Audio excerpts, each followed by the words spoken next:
As you can see, we are not in the studio today because it is a beautiful day to be out on a bike. And as most of you probably already know from some of our earlier videos, that I enjoy riding myself.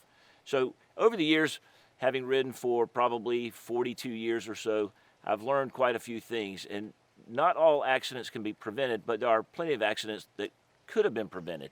And some of the things that I've observed watching other riders is some very common mistakes.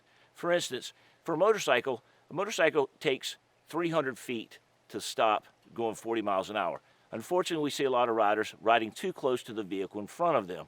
So if that vehicle has to make an emergency stop, there's really nowhere for that motorcyclist to go. So what do? They either lay it down or they crash into the back of the car in front of them. The other thing, another common error that we see is motorcyclists riding in someone's blind spot. You see them riding alongside a car in someone's blind spot. If that person needs to change lanes or decides to change lanes, probably cannot see the motorcycle that's sitting next to them, and they take out the motorcycle. Obviously, it's the driver's fault, the other driver's fault, but it's very painful for the guy on the motorcycle. So that's another common mistake I see people riding in the blind spot. Either pass the vehicle or stay behind the vehicle, but don't ride alongside vehicles. Another common error that we see all the time, or that I see personally, is bikers changing lanes. You know, they get in a hurry, they ride up behind another vehicle, they change lanes quickly, they go past that vehicle and they change lanes again. The problem with that is the motorists lose sight of the person on the motorcycle, and oftentimes that results in very bad things.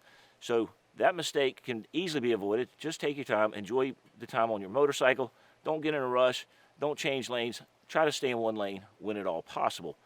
The other error that I see a lot of bikers do is when they come up to a stop, they stop directly behind the center of the vehicle. That's a big mistake. What you want to be able to do is get away from that vehicle. If the person behind you is not stopping or you hear someone apply their brakes, you need to be able to scoot around or get beside the vehicle to avoid a direct impact. Now, you may still go down. You may get hit by the vehicle that has been hit by the vehicle that was going to hit you. But if you're directly behind the vehicle in front of you, you have no escape route. So I recommend, and I do it myself, is I always ride left of center. That does two things. One, it gives me an escape route around the vehicle in front of me, and it also allows the person in front of me to be able to see me better in their rearview mirror. Because if you think about the person in front of you, when they look in their rearview mirror, that rearview mirror is angled towards the left. So if you're riding to the right, they may not be able to see you. If you're riding in the left, they have a better chance of seeing you. Also, oncoming traffic, if you're riding to the left and left of the lane, the vehicles coming in the opposite direction can see that you're behind that vehicle. So instead of them letting that vehicle pass through the intersection and then turn, they have a better chance of having spotted you being in the left part of the lane.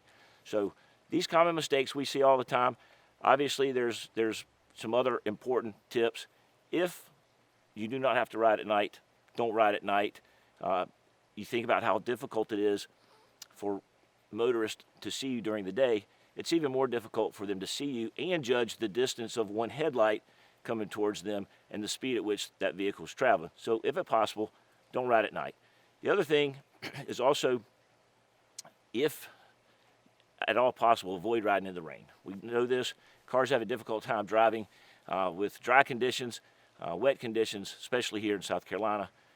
Unfortunately, wet conditions can be very dangerous for all motorists, especially bikers. So if you can avoid riding at night and avoid riding when it's raining, those are the recommended times. But other than that, get out and enjoy your bike. If you're new to riding, please, I encourage you to take a motorcycle safety course. It is invaluable. It may save your life. Spend some time in a parking lot learning slow turns, braking, stopping, accelerating, going through your gears smoothly. All of these things can help save your life. Thank you for watching this episode of Schiller and Hamilton's podcast. Enjoy. Have a happy Thanksgiving.